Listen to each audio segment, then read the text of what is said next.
Nesse jazia grande multidão de enfermos, cegos, mancos e ressecados, esperando no movimento da água. Porque um anjo descia em certo tempo ao tanque e agitava a água. Assim, o primeiro que ali descia depois do movimento da água, sarava de qualquer enfermidade que tivesse. E estava ali um homem que havia 38 anos se achava enfermo. E Jesus, vendo este deitado, sabendo que estava neste estado havia muito tempo, disse: queres ficar são? O enfermo respondeu-lhe: Senhor, não tenho homem algum que, quando a água é agitada, me ponha no tanque. Mas enquanto eu vou, desce outro antes de mim. Jesus disse-lhe: levanta, toma o teu leito e anda. Logo aquele homem ficou são, tomou o seu leito e andava, e aquele dia era sábado. Pode sentar, igreja, em nome de Jesus.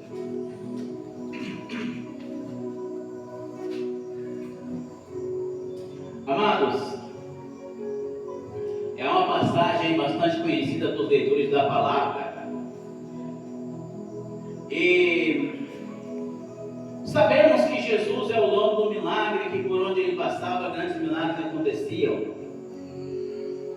Eu acho interessante esta passagem, porque um capítulo antes, Jesus estava falando com uma samaritana que ia todos os dias buscar água perto da hora sexta, ou seja, perto do meio-dia. Agora imagina ali no Oriente Médio aquele solzinho que nem se compara com o sol daqui. E todo dia aquela mulher ia buscar água, isso no capítulo antes, capítulo 4. E Jesus pedindo água para ela. Toda aquela conversa, que eu vou resumir essa conversa, não é esta passagem, mas vai fazer parte. Eu começo a analisar que depois de toda aquela conversa que Jesus teve com aquela mulher samaritana, a primeira coisa que ela fez foi largar de lado o seu cântaro, lembrando que todos os dias ela ia buscar a água daquele poço, então ela não podia deixar o cântaro de lado, pois esse era o objetivo maior da vida dela, pegar a água todos os dias ali no poço de Jacó. Mas quando Jesus chegou, Jesus ali, ele foi a fonte, Jesus ele foi a fonte de água inesgotável, e aí ele falou o quê? Aquele que beber da água que ele desce jamais tornaria a ter sede. Quando Jesus se apresentou como Messias, ela viu, aleluia, que a fonte era melhor do que o tanque. E ela largou teu cântaro e correu para a cidade de Sicar, que era onde ela morava, e começou aí a pregar a palavra, começou a falar assim: eu conheci o Messias, ele me conhecia, ele falou comigo, ele contou toda a minha situação. E através do testemunho daquela mulher, a metade da cidade de Sicar foi ganha para Jesus. Aí quando Jesus chegou lá, ficou 3 dias lá. A outra metade foi ganha ali. Jesus terminou o serviço. Aí eles falaram: olha, agora não é mais pelas palavras da mulher. As palavras da mulher foram uma semente, mas agora eu estou vendo que você está aqui. Aquela mulher lançou a semente. Ela buscava água do poço, mas ela encontrou a fonte. A fonte da água da vida. Ah, como assim? Diz, não estou entendendo. Evangelho de João, capítulo 6, versículo 35. E Jesus lhes disse: eu sou o pão da vida. Aquele que vem a mim não terá fome, e quem crê em mim nunca terá sede. Glória a Deus. Porque ele é a fonte. Lembra que eu li a palavra inicial? Há um rio cujas águas das fontes jamais se esgotam. Jesus é a fonte da água da vida. Jesus foi maior que o tanque. Aquela mulher, para a vida dela, era somente o tanque. O poço de Jacó. Na vida daquela mulher era o poço. Mas Jesus, ele foi além do poço. A água que ela vinha buscar tornava ter sede. mas quando Jesus chegou, mudou o ambiente. Quando Jesus chegou ali na cidade de Sicar, a cidade de Sicar conheceu o Rei da Providência, conheceu o Salvador, conheceu o Libertador, conheceu a fonte da água da vida.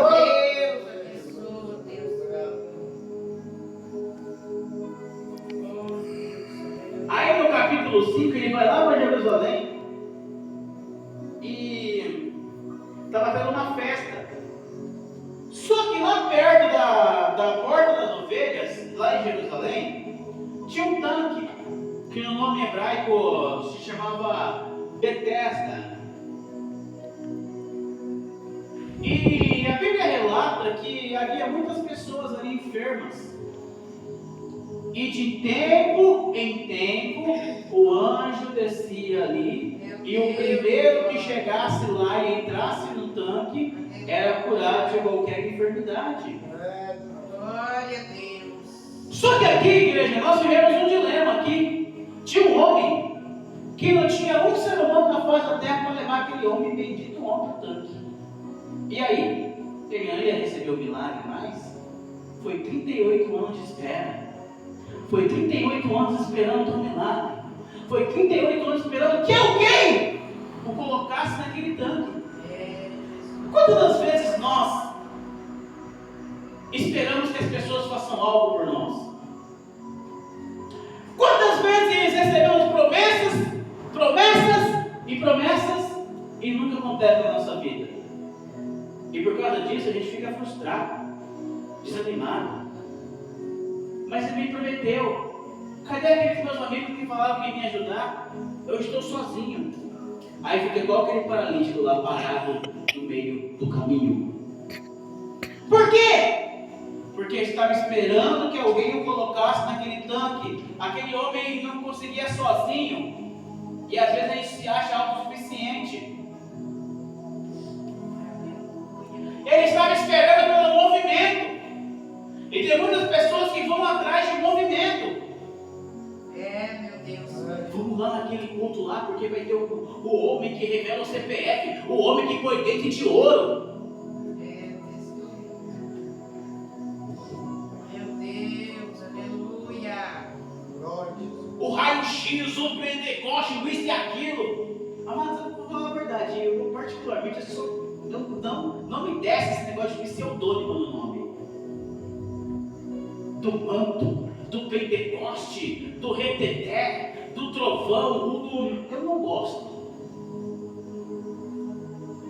Tudo bem, se você quer usar, amém.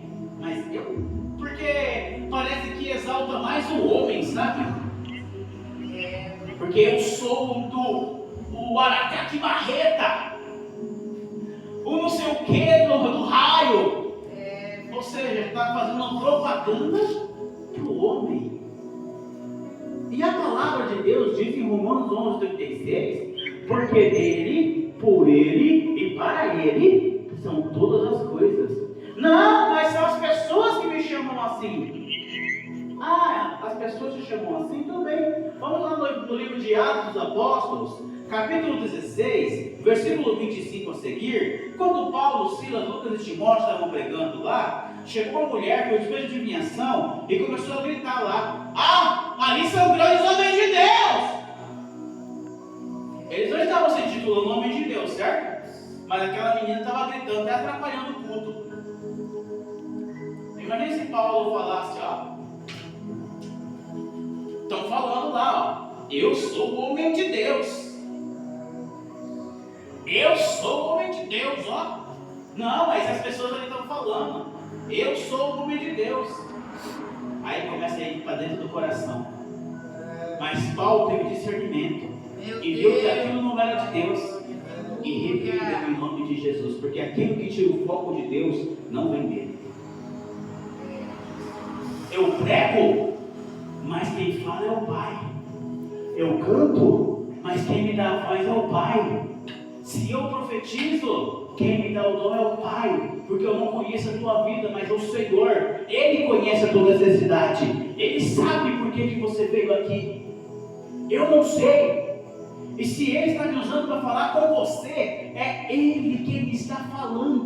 Por que eu vou me gloriar por aquilo que não sou eu? É o Pai que está dizendo, é o Pai que está falando. A honra e a glória é dada para Ele. É verdade, meu Pai amado. Glória a Jesus. Então aquele homem estava esperando o movimento das águas e não conseguia chegar até lá. Só que naquele momento em que nenhum homem te ajuda, aquele momento que você fala, acabou, estou sozinho, é aí que Jesus entra em cena. Aleluia, Deus. Jesus ele entra em ação. Jesus ele chegou para entregar a vitória para aquele homem e ele fez uma pergunta: queres ficar são? Essa foi a pergunta que Jesus fez para ele. Mas ele respondeu outra coisa. Ele começou a contar um testemunho. Para mim não tem mais jeito não. Não tem mais jeito não, que ninguém me coloca naquele tanque. E o tanque é o único meio de milagre. Não tem ninguém para me ajudar, estou sozinho. Tem gente que Jesus está na tua frente perguntando, você quer receber a tua vitória? Não, mas ninguém me ajuda, o pastor não me ajuda, a irmã não me dá paz do Senhor. Não, já falaram que não dá mais, não, já larga a mão. Quantas vezes a gente não é assim, né? Aí Jesus na tua frente, você quer receber a vitória? Não dá mais jeito não, Senhor. Aleluia.